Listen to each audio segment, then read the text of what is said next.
ඔයා දන්නවද ළමයෝ, දුක උනත් දරා ගන්න ඕනේ හරි අඩුයි. හැමදාම හිත්වලට ආස වෙලා ඒ හිත් අස්සේ අපි අපේ කියලා තැනක් හදාගන්න කොච්චර හැදුවත් කවදාවත් ඒ හිත්වල අපි කොනකවත් හිටියේ නෑ.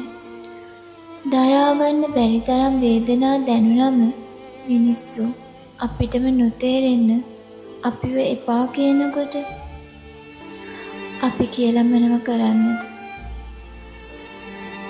තේරුම් ගැනීමක් නැති තැන හරි අසරණ. රිදෙන්න හැමදාම අපි දේවල් අල්ලගත්තා. ඒත් දැන් ඇති තවත් නම් බෑ.